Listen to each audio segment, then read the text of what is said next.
शिवछत्रपतींच्या महापराक्रमी आयुष्यातील सर्वात काळाकुट्ट समजला जाणारा दिवस म्हणजे 11 जून 1665 चा दिवस. कारण याच दिवशी मिर्झा राजा जयसिंग आणि शिवराय यांच्यात पुरंदरच्या प्रसिद्ध तहाचा मसुदा ठरला होता.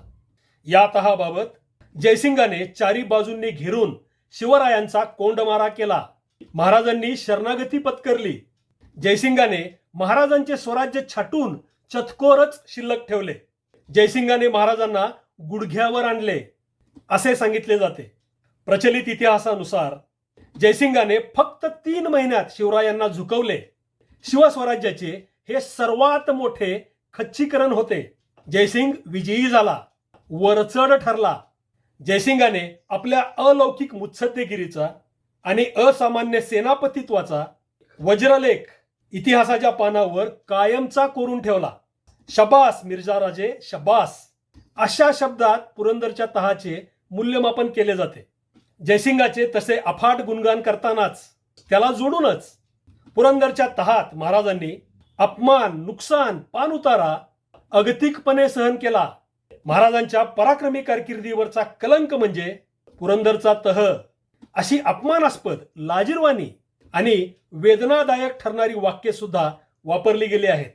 पण महाराजांची अशी बेफाम, बेताल, बेलगाम, बेइज्जती करू पाहणाऱ्या या सर्व समजुतींच्या, अपप्रचारांच्या, राई राई एवढ्या चिंधड्या उडवणारे पुरावे पुरंदर तहाच्या इतिहासात आणि थेट त्या तहाच्या मसुद्यात म्हणजे अटी आणि कलमांतच आहेत.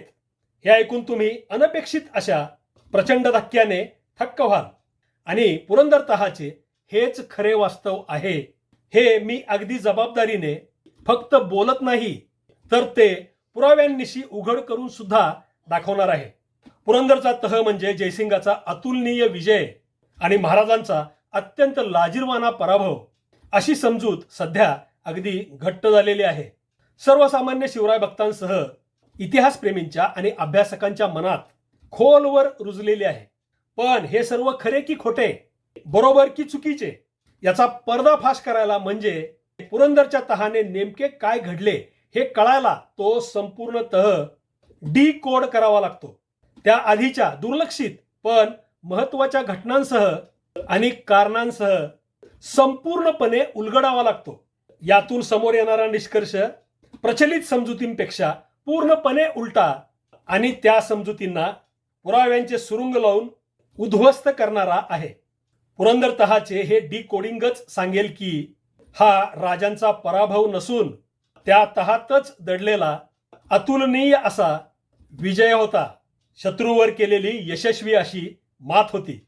भयंकर संकटाचे संधीत रूपांतर करून त्या संधीचे सोने करणारी महाराजांची ती बुद्धिमान व्यूहरचना यातूनच प्रकट होणार आहे.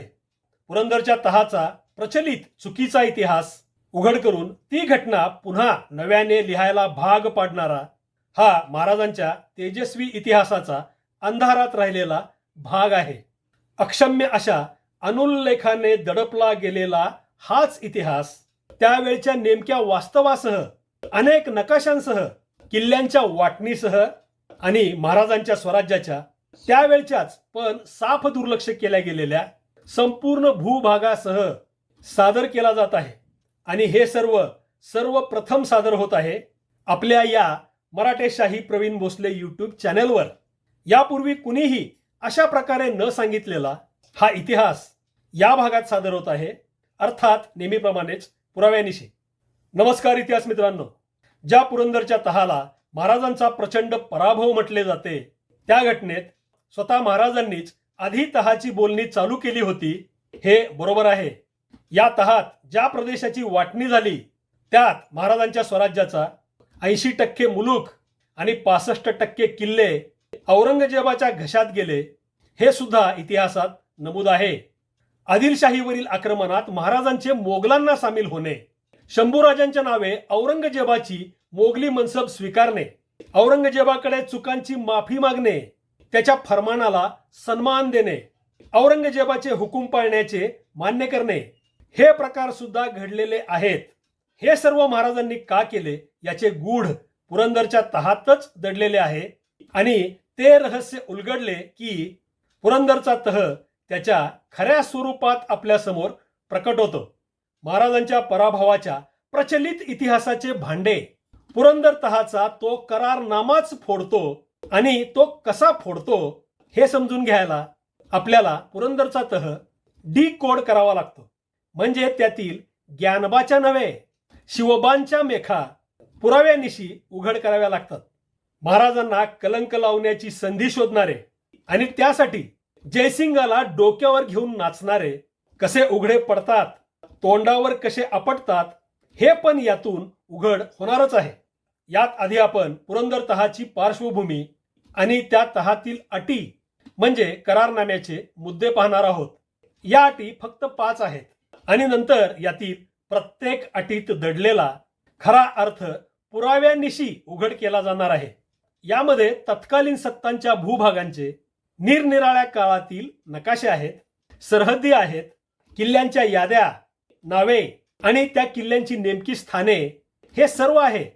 आता याद्या म्हटले की तुम्हाला थोडासा कंटाळा येण्याची शक्यता आहे, पण यातच पुरंदर तहाचे रहस्य दडलेले आहे. त्यामुळे ही माहिती चुकवू नका, नाहीतर अखेरीस मी जे महत्वाचे मुद्दे मांडून पुरंदरचा तह हा महाराजांचा पराभव की जयसिंगावर केलेली मात, यातील महाराजांचे अज्ञात राहिलेले डावपेच आणि या तहाने कोण फसले, कसे गंडले आणि चारी मुंड्या चित झाले हे स्पष्ट करीन. ते कळायला तुम्हाला थोडेसे जड जाईल. सर्वात महत्वाचे म्हणजे महाराजांनी औरंगजेबावर ती अशक्य, असंभव, अविश्वसनीय अशी मात कशी केली हे या संपूर्ण इतिहासाच्या अखेरीस उलगडून सांगणार आहे. तेव्हा पुरंदर तहाचा सर्व प्रचलित इतिहास बदलणारा हा इतिहास सुरुवातीपासून अखेरपर्यंत एक शब्दही न चुकवता ऐकावा आणि पहावा. हे नमनालाच घडाभर तेलाचे ग्रीसिंग, ती घटनाच तशी गुंतागुंतीची असल्याने आवश्यक आहे. दिसते तसे नसते म्हणूनच जग फसते, याचे उत्कृष्ट उदाहरण असलेल्या पुरंदरच्या तहाचा इतिहास आता सांगतो. महाराजांनी सुरत शहर संपूर्ण लुटून जाळल्याची बातमी कळताच चौताळलेल्या औरंगजेबाने शिवाजीचा नाश करून बदला घेण्याची शपथ घेतली. सुरत लुटून मी औरंगजेबाची दाढी खेचली, हे तर शिवरायांचेच वाक्य आहे. महाराजांच्या या हिसड्याची कळ औरंगजेबाच्या मस्तकात गेली. पण फक्त सुरतेची लूट हे एकच कारण औरंगजेबाच्या संतापामागे नव्हते. 1657 सालापासूनच शिवराय आणि औरंगजेब यांच्यातील वैराची सुरुवात झाली होती.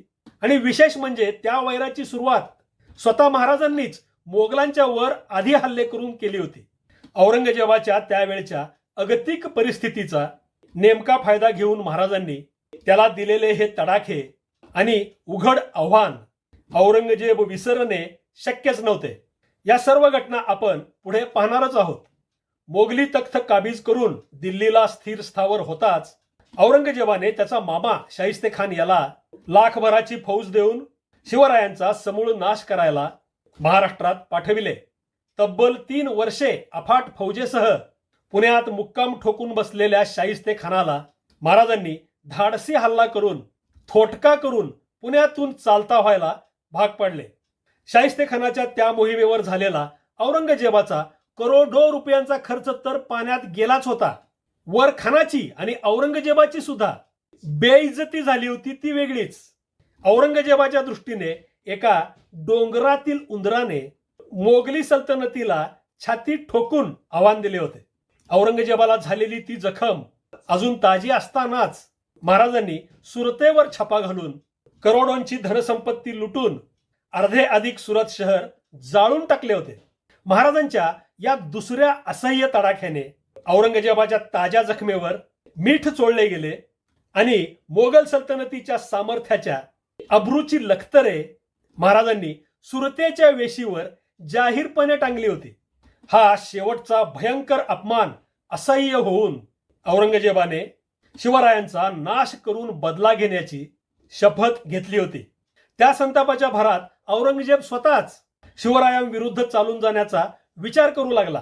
पण नंतर त्याने विचार बदलून मिर्झा राजा जयसिंगाची नेमणूक शिवरायांच्या विरुद्धच्या मोहिमेसाठी केली औरंगजेब माघारी का फिरला, शिवरायांची मोठी दहशत, शिवराय आणि औरंगजेब यांच्यातील वैराची सुरुवात, शाहिस्तेखानाच्या मोहिमेचा फज्जा आणि सुरतेची लूट या आपल्या चॅनेलवरील व्हिडिओमध्ये तुम्ही हा सर्व इतिहास याआधी पाहिलेलाच असेल. शाहिस्तेखान पुण्यातून चालता झाल्यावर त्याच्यासोबत असलेल्या जसवंत सिंगावर शिवरायांना सैन्यासह नाहीसा करण्याची जबाबदारी औरंगजेबाने दिली. पण शिवरायांना उखडणे, त्यांच्या मुलखाची नासधूस करणे इतकेच काय, महाराजांचा एक किल्ला जिंकणे सुद्धा जसवंत सिंगाला जमलेच नाही. त्यामुळे आता औरंगजेबाने जयसिंगाला सिवाला दफे करण्यासाठी नेमले आणि त्याच्यासोबत अनेक सरदार, मोठी फौज देऊन त्याला सिवाला धुळीस मिळवण्याची आज्ञा दिली. इथे आपल्याला जयसिंगाची ती मोहीम खास शिवरायांचा नायनाट करण्यासाठीच होती हे अगदी स्पष्टपणे कळते. आणि अर्थात महाराजांना सुद्धा हे जयसिंग महाराष्ट्रात दाखल होण्यापूर्वीच माहिती होते. इथे आपण आता थेट पुरंदरच्या तहाकडे वळूयात आणि नंतर तो तह त्यातील अटींच्या क्रमाने डी कोड करूयात. तब्बल 80,000ची मोगली फौज घेऊन जयसिंग 3 मार्च 1665 रोजी पुण्यात दाखल झाला. 31 मार्च 1665ला पुरंदर गडाला मोगलांचा वेढा पडला. इथून पुढे 10 जून पर्यंत म्हणजे 2.25 महिने पुरंदरगडावरील मराठे तो गड 20-25 हजाराच्या मोगली फौजेविरुद्ध झुंजवीतच होते. 11 जून 1665 रोजी महाराज स्वतः पुरंदरच्या पायथ्याशी असलेल्या जयसिंगाच्या छावणीत सकाळी 9:30च्या सुमारास तहाच्या वाटाघाटीसाठी आले. यावेळी जयसिंगाने, जर तुमचे सर्व किल्ले आम्हाला म्हणजे औरंगजेबाला देणे तुम्हाला मान्य असेल तरच तुम्ही पुढे या, नाहीतर तिथूनच माघारी फिरा, परत जावा, असा निरोप महाराजांना पाठवला. यावर मी आता बादशाही सेवेत प्रवेश केला आहे, माझ्या अनेक किल्ल्यांची भर मोगली मुलखात घातली जाईल असे म्हणत महाराज तसेच पुढे झाले आणि जयसिंगाच्या तंबूत दाखल झाले. यावेळी जयसिंगाने आधीच प्लॅन केल्याप्रमाणे पुरंदरगडाच्या बालेकिल्ल्यावर जोरदार हल्ला करण्याचा इशारा मोगली फौजेला दिला. जयसिंगाच्या तंबूतून तो हल्ला महाराजांना दिसावा अशी बैठक व्यवस्था जयसिंगाने मुद्दाम केली होती. पुरंदरवरील तो हल्ला पाहून महाराजांनी लगेचच पुरंदरगड मोगलांना देण्याची ऑफर दिली. पण जयसिंग म्हणाला, पुरंदर तर आम्ही घेतल्यातच जमा आहे, पण तुमच्याकडे बादशहाला देण्यासाठी आणखी पुष्कळ किल्ले आहेत. यावर महाराजांनी पुरंदरगडावरील त्यांच्या सैनिकांचे जीव वाचवण्यासाठी जयसिंगाला विनंती केली आणि जयसिंगाने ते मान्य करून त्याची माणसे पुरंदरगड ताब्यात घ्यायला पाठवली. या सर्व घटनांचे आणि प्रसंगांचे वर्णन स्वतः जयसिंगानेच केलेले आहे. पुरंदरगडाचा विषय इथे संपला आणि आता तहाच्या वाटाघाटींना सुरुवात झाली. यातूनच आकाराला आलेला तह म्हणजे इतिहासात गाजलेला पुरंदरचा तह. इथून पुढे त्या तहाचा संपूर्ण मसुदा कसा आकाराला आला, तयार झाला याची माहिती तुम्ही काळजीपूर्वक अगदी शब्द न शब्द ऐका आणि लक्षात ठेवा, कारण महाराजांनी यात कशी चलाखी आणि मुत्सद्देगिरी केली हे उघड करताना हेच वर्णन आपल्या कामी येणार आहे. पुरंदर तहाची ही वाटाघाट स्वतः जयसिंगानेच पत्रे लिहून औरंगजेबाला कळवली होती. म्हणजे हा अगदी अस्सल, समकालीन, ठाम आणि शत्रू पक्षाचाच प्रत्यक्षदर्शी लिखित पुरावा आहे. त्यामुळे याला चॅलेंज करताच येत नाही. जयसिंगाच्या त्या फारसी भाषेतील पत्रांचे इतिहासकार जदुनाथ सरकार यांनी शब्दशः इंग्रजीत केलेले भाषांतर आपण पाहणार आहोत आणि अर्थात त्याबरोबरच त्याचे अचूक मराठी भाषांतर मी सांगणारच आहे. पुरंदरच्या तहाचा हा मसुदाच, पुरंदरचा तह म्हणजे महाराजांचा प्रचंड पराभव आणि जयसिंगाचा मोठा विजय, या समजुतीला कसा मोडीत काढतो ते आपण या तहाच्या संपूर्ण वर्णनानंतर पुराव्यांनिशी पाहणार आहोत. तर आधी हा तह कसा आकाराला आला आणि त्यातील अटी कलमे काय होती ते जयसिंगाच्याच शब्दात आपण पाहणार आहोत. जयसिंगासह औरंगजेब आणि त्याचे सरदार, अधिकारी वगैरे महाराजांचा उल्लेख नेहमी शिवा शिवा असा एकेरीच करत असत. मी करीत असलेल्या वर्णनातील तसले शब्द जयसिंगाचे आणि औरंगजेबाचे आहेत, माझे नाहीत. त्यामुळे महाराजांचे नाव तुम्ही नीट घ्या असला बिनडोक सल्ला मला कुणी देऊ नये. महाराज सकाळी 9:30च्या सुमारास पुरंदरच्या पायथ्याशी असलेल्या जयसिंगाच्या छावणीत आले होते. त्यानंतर महाराजांनी पुरंदरगड जयसिंगाच्या ताब्यात दिला हे आपण पाहिले. त्यानंतर पुढे काय घडले ते जयसिंग पत्रातून औरंगजेबाला असे कळवितो. मी शिवाला माझ्या दिवाणखान्याच्या तंबूत बसवले. सुरतसिंग कछवाह आणि उदयराज मुन्शी यांच्या मध्यस्थीने वाटाघाटी सुरू झाल्या. मध्यरात्रीपर्यंत प्रश्नोत्तरे, प्रामाणिक निवेदने आणि त्याचा म्हणजे शिवरायांचा देकाराचा प्रस्ताव यावर चर्चा झाली. मी एकही किल्ला सोडायला नकार दिला, म्हणजे सर्व किल्ले हवेत असे सांगितले.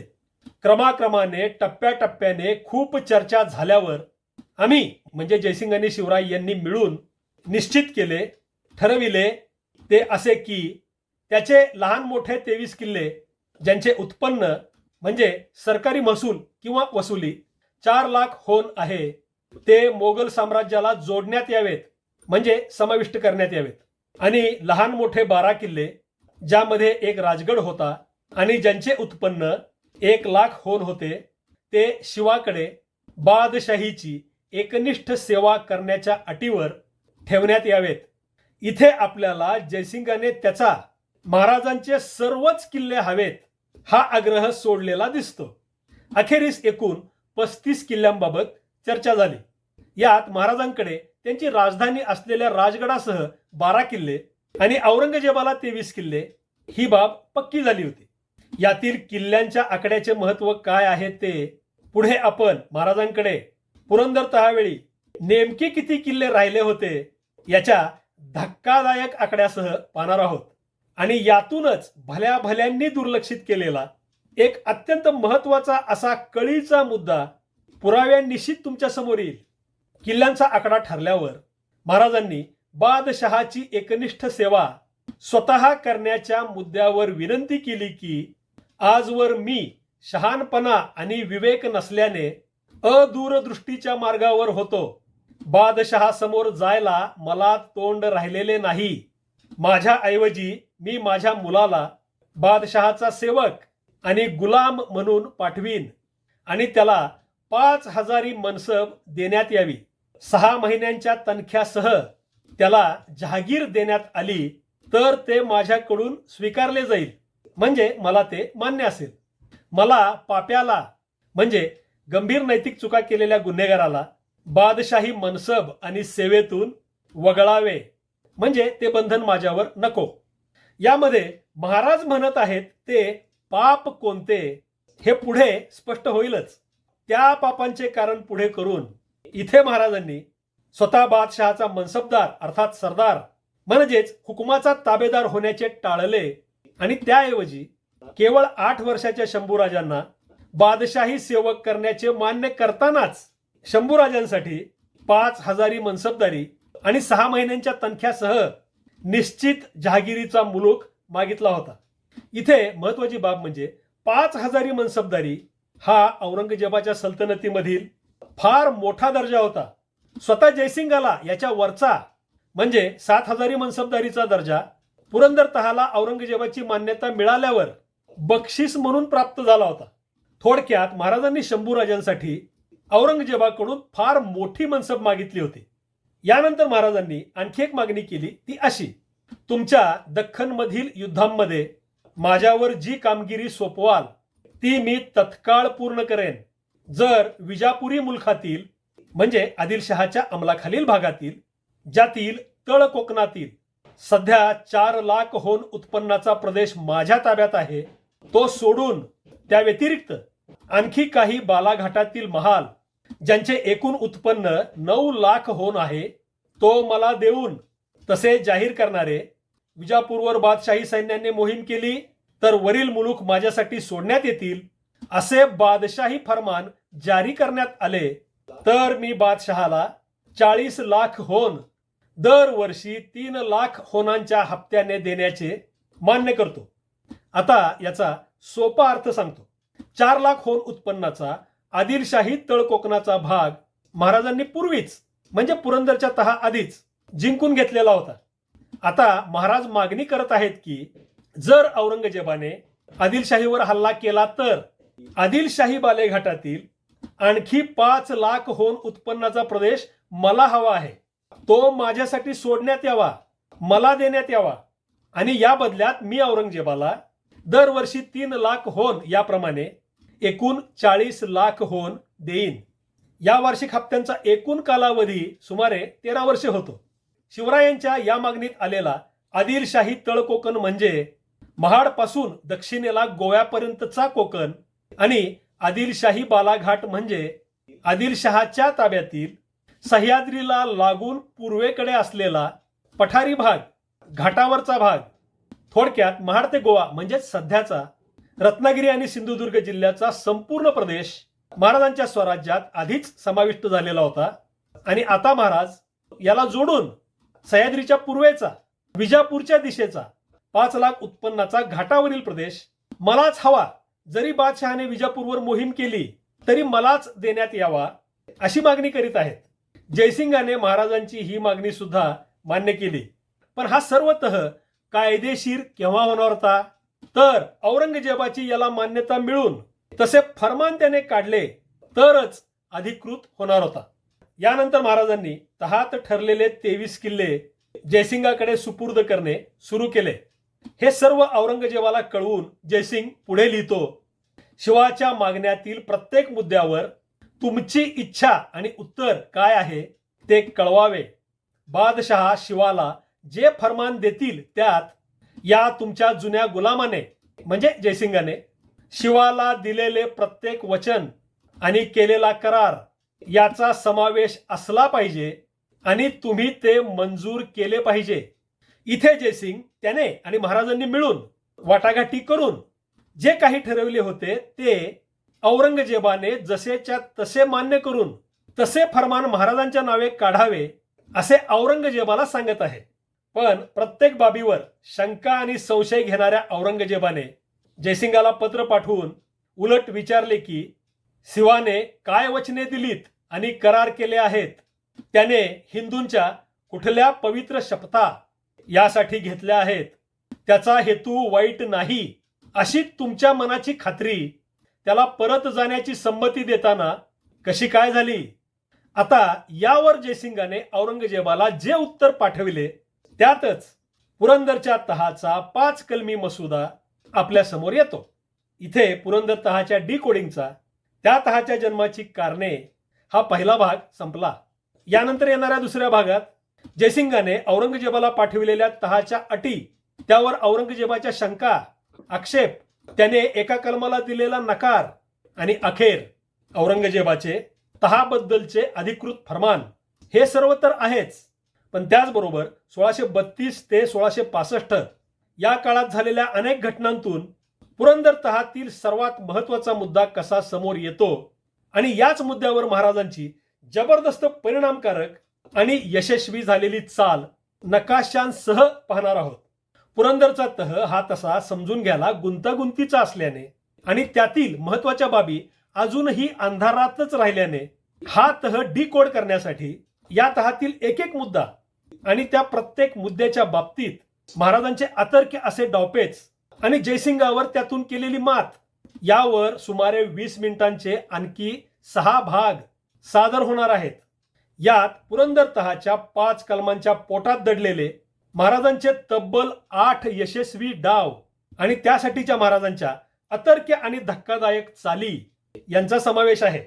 पुरंदरचा तह अशा प्रकारे डिकोड करणारे हे सर्व भाग पुरंदर तहाचे संपूर्ण वास्तव स्पष्ट करतील आणि हा तह म्हणजे महाराजांनी जयसिंगावर केलेली जबरदस्त अशी मातच होती हे पुराव्यानिशी दाखवून देईल. यातूनच महाराजांच्या महापराक्रमी आणि अखंड विजयी अशा चरित्रावर लावला गेलेला एक फार मोठा कलंक साफ खोटा सिद्ध होऊन पूर्ण धुवून निघून नाहीसा होईल. तर मित्रांनो, पुरंदर तहाच्या डिकोडिंगचा हा पहिला भाग कसा वाटला ते कमेंटमध्ये जरूर सांगा.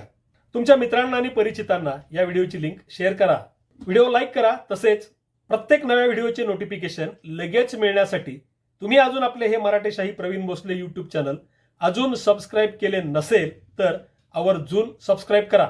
पुन्हा भेटूयाच पुढच्या व्हिडिओत. तोपर्यंत जय शिवराय, जय महाराष्ट्र धर्म.